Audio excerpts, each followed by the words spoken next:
Salut et bienvenue dans Cinestory. Souvenez-vous, je vous ai dit lors de l'épisode sur la pellicule qu'il est impératif d'avoir vu avant de regarder cette vidéo d'ailleurs, qu'on parlerait des formats d'image. Cet épisode a pour but d'introduire plusieurs autres vidéos, dont celle sur les formats de projection. Et bien ce jour est arrivé. Vous remarquerez que j'essaye de diversifier les thèmes des vidéos entre les parties techniques et culturelles. Alors le format de l'image, qu'est-ce que c'est? Pour commencer, on va rectifier quelque chose. Il est plutôt d'usage de parler de rapport de format. Il s'agit des proportions du rectangle d'affichage, appelé aussi ratio. C'est le rapport entre la largeur et la hauteur d'un photogramme ou d'un écran. On part du principe que la hauteur vaut 1. Tout le temps, c'est un standard. Si notre affichage est un carré, c'est donc du 1 sur 1. Et plus on élargit le cadre, plus le ratio augmente. Et comme je vous l'ai dit, la hauteur restera de 1 quoi qu'il arrive. Alors on ne va plus s'en occuper pour ne parler plus que de la largeur. Comme vous pouvez vous en douter, ces proportions d'affichage ont changé au fil du temps au cinéma. Il faut savoir que le ratio est étroitement lié à la largeur de la pellicule et aux dimensions de la fenêtre de la caméra. Au début du XXe siècle, Thomas Edison, décidément il est partout celui-là, fait de la pellicule 35 mm le standard de l'époque. Dans la caméra, la pellicule défile verticalement et le système de perforation à 4 trous limite la taille du photogramme qui fait donc 24,8 mm de large sur 18,6 mm de haut. Ce qui donne un ratio de 1,33. Oui, 24,89 divisé par 18,66, ça fait 1,33. Eh ouais. 1,33 sur 1 donc, c'est la norme de l'époque. Ce ratio correspond au format que vous connaissez tous, le 4/3. Le 4/3, c'est le format standard du cinéma muet. Tous les premiers grands classiques de Charlie Chaplin ont été tournés dans ce format.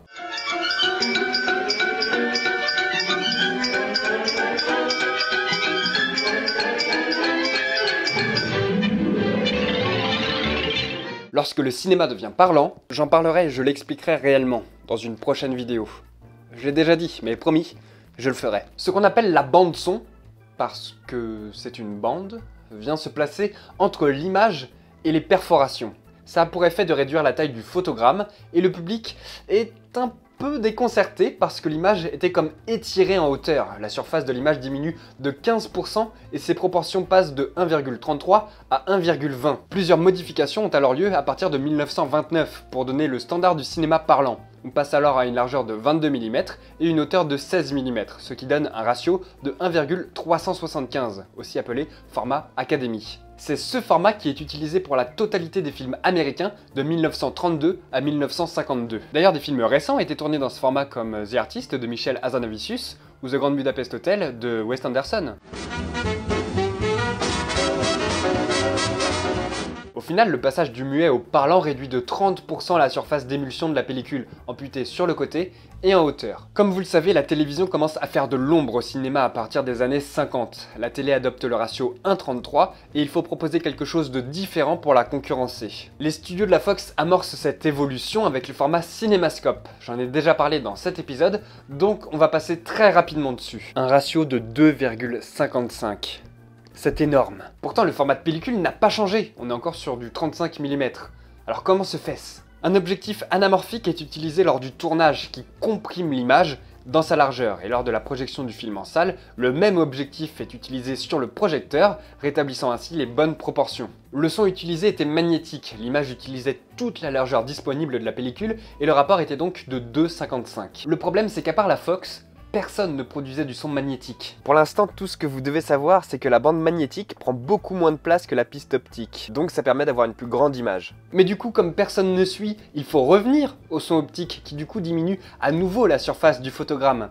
Et c'est la société Panavision qui se lance alors dans la prise de vue, qui instaure le rapport 2,35 qui devient la norme. D'ailleurs, encore actuellement, beaucoup de films qui passent au cinéma sont à ce format. D'ailleurs, petite parenthèse, le 2,35 étant très large et normalement conçu pour le cinéma, ne rentre pas dans nos télévisions et autres écrans d'ordinateur. A priori, ta télé c'est du 1,77, autrement dit du 16/9. Et je sais que tu as déjà entendu ça quelque part. Et c'est là qu'apparaissent les bandes noires. En fait, c'est simplement que la taille de l'image est trop large et pas assez haute. Et c'est pourquoi beaucoup de vidéastes rajoutent ces bandes noires au montage pour donner un style plus cinéma. À ton avis, le format actuel le plus courant, c'est quoi? Si tu me dis 1,85, tu as raison. Aussi appelé format panoramique. En fait, Paramount lance le procédé VistaVision en 1954 qui utilise un défilement horizontal avec une image à 8 perforations au lieu de 4 sur le format 35 mm standard. Du coup, l'image est de meilleure qualité parce qu'elle est plus grande et déjà rectangulaire sans autre procédé. Bon, peu de salles étaient équipées pour des projections horizontales, mais ce format est encore utilisé de nos jours exclusivement pour les scènes à effets spéciaux. Quelques séquences d'Inception ou du premier Batman de Nolan ont été tournées en VistaVision. Bref, du coup les films en VistaVision devaient être projetés avec des copies 35 mm standard, mais en réduisant la taille de chaque image, en haut et en bas, ce qui aboutit au format 1,85. Depuis cette époque, on peut obtenir sur du 35 mm une qualité d'image comparable à celle obtenue par réduction de la VistaVision. Mais le format est resté. Le problème, c'est que ce format n'a pas été adopté immédiatement en Europe. En France par exemple, et jusque dans les années 2000, on était sur du 1,65.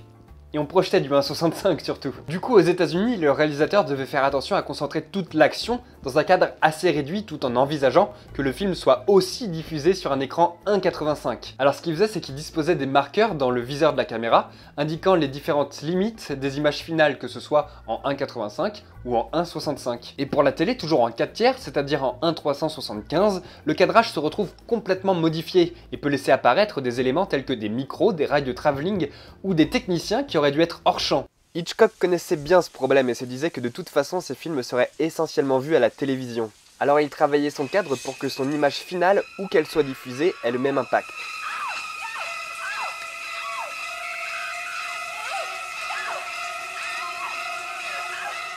Pour s'adapter au cinéma, et non plus l'inverse, la télé adopte le format dit 16/9 au début des années 90 et massivement adopté par les écrans d'ordinateur à la fin des années 2000. Sauf ma grand-mère, Micheline. Ouais. On pourrait vite fait faire un tour du côté des formats hipster, comme par exemple le 4:1 composé de 3 pellicules 35 mm au format 1,33 projetées côte à côte, utilisé par Abel Gance pour son film Napoléon. Le 1, carré parfait, utilisé par exemple par Xavier Dolan dans son film Mommy. L'IMAX, qui utilise un système à défilement horizontal avec un ratio de 1,43 et des pellicules 70 mm. D'où sa qualité de gueudin. Attends, on parle de photogrammes d'une hauteur d'à peu près 69 mm et d'une longueur de 48 mm. Un film de 90 minutes nécessite 22 km de pellicule. Il existe même le rond parfait, c'est le format des premiers films Edison-Dixon. Voilà, j'espère que vous aurez appris quelques trucs. Si vous avez envie de me soutenir et d'être gentil avec moi, vous pouvez me laisser un petit pouce vers le haut. Et si vous voulez être encore plus gentil, vous pouvez partager cette vidéo à tous vos amis. Je suis absolument certain qu'ils adoreraient passer 10 minutes à écouter quelqu'un parler des formats d'images. Allez, j'y vais. Bye.